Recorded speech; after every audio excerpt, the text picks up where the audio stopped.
In 1997, the Nokia 6110 was released. This was a hugely successful mobile phone that was pioneering in many ways, one of which being the introduction to the concept of mobile gaming with the built-in game of Snake. While Snake was the start, 2 decades later, Angry Birds was successful on a whole different level. The way that people thought about games was never the same, and paved the way for hundreds of thousands of game devs. But the launch of Angry Birds was just the destination of a long, laborious road of failure for the game devs at Rovio. The true beginning of the story starts in Finland with 3 students, Nicholas Head, Jarno Vaxaveven, and Kim Dickert. 3 developers participated in a tournament held during one of the largest gaming events in Finland, the Assembly Demo Party. Here they created their first game, King of the Cabbage World, and ended up winning the tournament. This resulted in the company Raylude being founded and their first game, Mole War, formerly King of the Cabbage World, being sold to a company named Romea.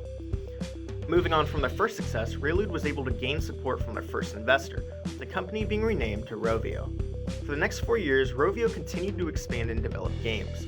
In this time frame, 50 different games were created, but the company struggled to be economically successful. During this time frame, mobile games reached one of their greatest developments, the iPhone. If Rovio wanted to survive, they had to take their skills in the mobile gaming department, along with the new opportunities the iPhone opened up, and make something that'd be nothing short of perfection to save the company from bankruptcy. Angry Birds was the last-ditch effort for Rovio, and this effort paid off. 8 months of development resulted in a game with all the necessities to garner fame. The simplistic gameplay combined with appealing characters with unique abilities used to be a variety of different puzzles made for an addicting experience. This sentiment was shared by the public. The game first became a hit in Finland, then the UK, the US, then worldwide. The price tag of a single dollar made the game affordable for a time period where mobile gaming was new and trendy without being too expensive to be unreasonable. The downloads for Angry Birds hit the millions within weeks, and Rovio expanded with spin-offs. Angry Birds Seasons, Angry Birds Rio, along with merchandise soon followed the overnight success. The very peak of Angry Birds was around 2012. This year saw the release of some games many people in my generation hold fondly. Angry Birds Space, Angry Birds Star Wars, and Bad Piggies released that year, along with the console port Angry Birds Trilogy. For the next few years, the franchise kept up with some momentum, however the decline came sooner than expected. In 2014, 110 employees were laid off as spin-offs released in the last year weren't as successful as expected. This trend continued with layoffs and profits decreasing. Rovio continued to bleed money until 2016, where the Angry Birds movie was highly profitable. Once again, Rovio's golden goose saved them. This didn't last forever though, as things became messy, with studios closing down, acquisition of new studios, switching of the CEO, and even a company lawsuit over collected data. One of the biggest marks of the decline in this area has to be the discontinuation of some of Rovio's classic titles.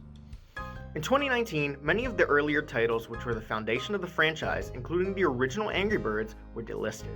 Rovio tried assuring fans that a remake would be following said news, only for that title to also be delisted a year after release. The most recent news regarding the company would be that Sega acquired Rovio in 2023.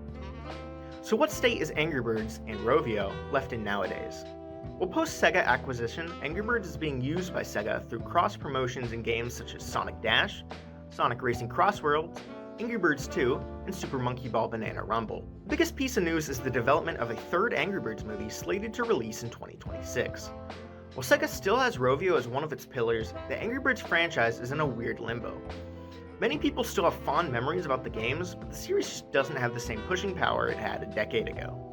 The majority of the games the franchise is built on, Angry Birds Classic, Season, Space, and Star Wars, are no longer available to play. The IP is left in a weird space of having cult classic status, but having a severe lack of actual success. While this all sounds very negative, I don't believe that's the whole picture. Even the greatest athletes get old, but legacy is defined by the accomplishments achieved and the impact left. Angry Birds may be in a sorry state, but the story of Rovio was weaved with the unexpected triumph of 3 students, hardened with failure, reborn with the greatest success in mobile gaming history, and paving the way for all future game developers working in the sphere of mobile gaming. Yes, actually Nokia and HP did a competition to create kind of like the best mobile multiplayer game way back in 2003. So that was when the first kind of like Nokia Symbian smartphones hit the market, and then Niklas and 2 of his friends won the competition, and then I suggested that okay, why don't you start a company making games? And they did, and then the 50-second game is Angry Birds, and it's a bit of a hit.